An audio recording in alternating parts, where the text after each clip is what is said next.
தமிழ்நாட்டுல எங்க இருந்து வேணாலும் நம்ம ஸ்டார்ட் பண்ணலாம். பட் இருந்தாலும் நம்ம வீட்டு வாசல்ல இருந்து ஸ்டார்ட் பண்றதுன்னு ஒண்ணு இருக்குல்ல. நம்மள பெத்த அம்மா இருக்கிற இடத்துல இருந்து அவங்களோட ஆசையோட ஸ்டார்ட் பண்றதுன்னு ஒண்ணு இருக்குல்ல. எவ்வளவு பெரிய வசதியான வாழ்க்கையா இருந்தாலும் எல்லாத்தையும் உதறி தள்ளிட்டு உங்களுக்காக மட்டுமே வந்திருக்கிறேன்.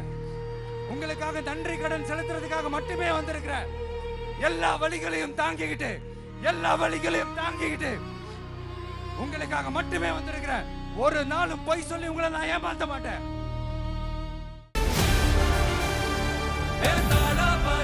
மக்களுக்கு நல்லது பண்றதுக்கு அரசியலுக்கு வாங்கடா, கொள்ளை அடிக்கிறது கொலை பண்றதுக்கு அரசியலுக்கு. ஒரு நல்ல காரியத்தை ஸ்டார்ட் பண்றதுக்கு முன்னாடி எங்க இருந்து ஸ்டார்ட் பண்ணலாம்? நம்மள பிடிச்சவங்க இருக்கிற இடத்துல இருந்து ஸ்டார்ட் பண்ணலாமா? இப்படிலாம் நிறைய விஷயம் மனசுக்கு தோணும் இல்லையா? அது மாதிரி தமிழ்நாடே நமக்கு பிடிச்ச இடம் தான், நமக்கு மனசுக்கு ரொம்ப பிடிச்ச இடம் தான். தமிழ்நாட்டில் எங்க இருந்து வேணாலும் நம்ம ஸ்டார்ட் பண்ணலாம். பட் இருந்தாலும் நம்ம வீட்டு வாசல்ல இருந்து ஸ்டார்ட் பண்றதுன்னு ஒண்ணு இருக்குல்ல. நம்மள பெத்த அம்மா இருக்கிற இடத்துல இருந்து அவங்களோட ஆசையோட ஸ்டார்ட் பண்றதுன்னு ஒண்ணு இருக்குல்ல. அதானே ஒரு பிரைட்டான ஒரு சைனா இருக்கும், ஒரு ஒளியோட ஒரு வெளிச்சத்தோட.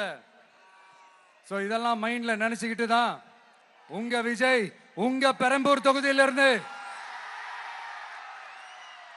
நம்ம பெரம்பூர் தொகுதியிலிருந்து நம்ம பிரச்சாரத்தை ஸ்டார்ட் பண்ணணும்னு முடிவு பண்ணிட்டேன்.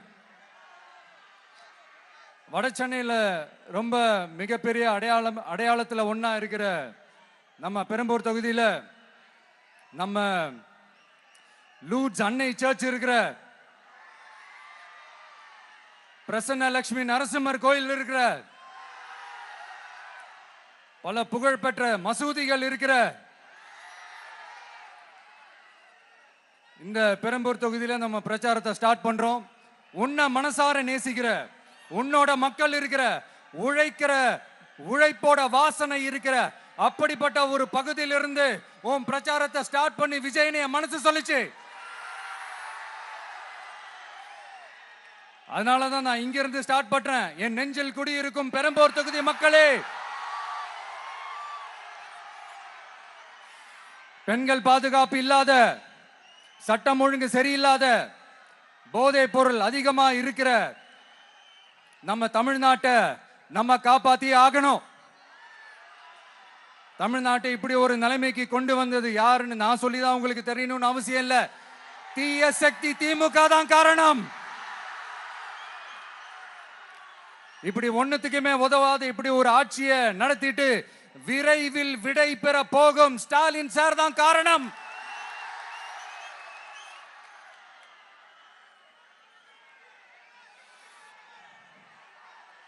இந்த 5 வருஷத்துல என்ன நடத்தினாங்க? ஆட்சி நடத்தினாங்களா இல்ல வேற ஏதாவது நடத்தினாங்களா? ஒரு சோறு தண்ணி கூட இல்லாம இருந்திரலாம் போல, ஒரு அடிப்படை வசதிகள் கூட இல்லாம எப்படி இருக்கிறது? நம்ம பொம்பளை பிள்ளைங்களா ராத்திரில டாய்லெட் கூட போக முடியல. போயிட்டு வர கேப்ல என்ன நடந்துருமோ என்ன ஆயிடுமோ பதட்டத்தோட இருக்க வேண்டியதா இருக்கு. ஒரு பாட்டி வயசுல இருக்கிறவங்களுக்கு கூட பாதுகாப்பு இல்ல. ஒரு டீ கடையில நிம்மதியா டீ குடிக்க முடியல. போதையை போட்டு வந்து எல்லாரும் வெட்டிட்டு போயிடறானுங்க. இதெல்லாம் நாடா இல்ல காடா? இங்க கவர்மெண்ட் ஒண்ணு இருக்குதா இல்லையா? 5 வருஷம் போலீஸ் டிபார்ட்மெண்ட் கையில வச்சிருக்கிற ஸ்டாலின் சார் ஒரு அடிப்படை பாதுகாப்பை கூட கொடுக்க முடியலன்னா எதுக்கு இந்த ஆட்சி, எதுக்கு இந்த அதிகாரம்? அதனால என்னுடைய அம்மா, அக்கா, தங்கைகளே, தோழர்களே, இளைஞர்களே, நண்பர்களே, உங்களை நான் கேட்கிறேன், இந்த தீய சக்தி திமுக ஆட்சியில பாதுகாப்பு இருக்கா? இந்த தீய சக்தி திமுக ஆட்சியில குழந்தைகளுக்கு பாதுகாப்பு இருக்கா? இந்த தீய சக்தி திமுக ஆட்சியில நீங்க நிம்மதியா இருந்தீங்களா? ஸ்டாலின் சாருக்கு மக்கள்லாம் முக்கியமே கிடையாது.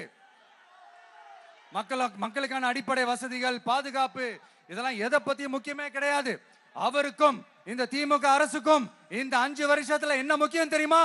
குடும்பத்தோட சேர்ந்து கொள்ளையடிச்சதான் முக்கியம்.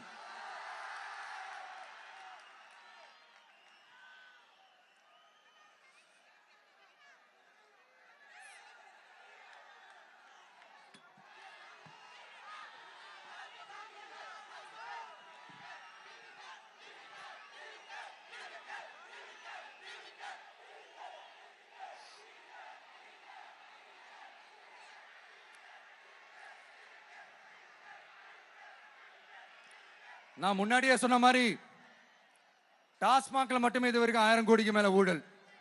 இது வெளியே தெரிஞ்சது. வெளியே தெரியாத வரைக்கும் இன்னும் எவ்வளவு இருக்குதோ. அதே மாதிரி நகராட்சி துறையிலையும் 1000 கோடிக்கு மேல ஊழல். நம்மள பசங்க பிள்ளைங்க எல்லாம் படிச்சுட்டு வேலை தேடி எங்கெல்லாம் எப்படியெல்லாம் அலையறாங்க. அதுக்கு இந்த கவர்மெண்ட் என்ன செஞ்சிருக்காங்க தெரியுமா?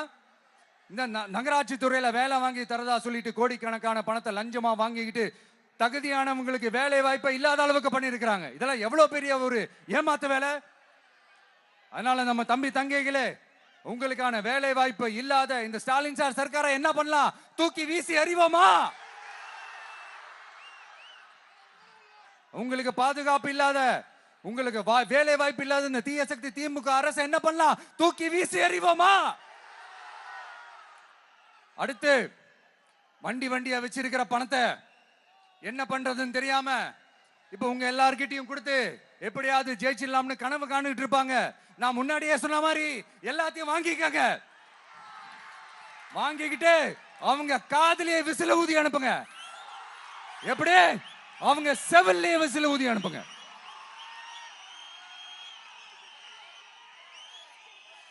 எப்படி ஸ்மார்ட்டா நம்மளை ஏமாத்தி கொள்ளையடிச்சாங்களோ, நாமளும் ஸ்மார்ட்டா இந்த திமுக அரசுக்கு வேட்டு வைக்கணும். வைப்பீங்க தானே? உங்களுக்கும் நம்மளுடைய ஜென்சி கிட்ஸுக்கும் நான் சொல்லிக்கிறது ஒண்ணுதான். ஏப்ரல் 23ஆம் தேதி காலங்காத்தால பக்காவா ரெடி ஆயிட்டு உங்க ஓட்டர் ஐடி கார்டை கையில எடுத்துக்கிட்டு முதல்ல பூத்துல போய் நின்னு அந்த விசிலுக்கு நேரா இருக்கிற அந்த பட்டனை ஒரு அழுத்துங்க. உங்க வீட்டுல இருக்கிற ஒவ்வொருத்தரையும் அழைச்சிட்டு போங்க. வெளியூர்ல இருந்து இங்க சென்னையில இருந்தீங்கன்னா ஊருக்கு போகணுமே ஓட்டு போடணுமே சொல்லி அசால்ட்டா இருந்துடாதீங்க. அட்வான்ஸா உங்களுடைய டிக்கெட்டை புக் பண்ணுங்க. இது ஒரு தலைமுறைக்கான தேர்தல், உங்களுக்கான தேர்தல். எவ்வளவு பெரிய வசதியான வாழ்க்கையா இருந்தாலும் எல்லாத்தையும் உதறி தள்ளிட்டு உங்களுக்காக மட்டுமே வந்திருக்கிறேன். உங்களுக்காக நன்றி கடன் செலுத்துறதுக்காக மட்டுமே வந்திருக்கிறேன். எல்லா வழிகளையும் தாங்கிக்கிட்டு உங்களுக்காக மட்டுமே வந்திருக்கிறேன். ஒரு நாளும் பொய் சொல்லி உங்களை நான் ஏமாத்த மாட்டேன். இந்த 4 முனை போட்டி 40 முனை போட்டி எத்தனை முனை போட்டி எத்தனை உருட்டினாலும் இங்க 2 முனை போட்டி தான்.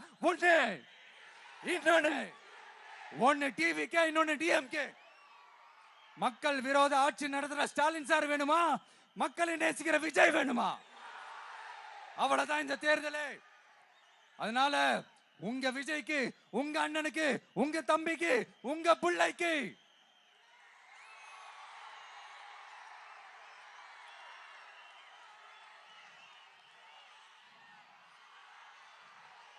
ஒரே ஒரு வாய்ப்பு கொடுங்க.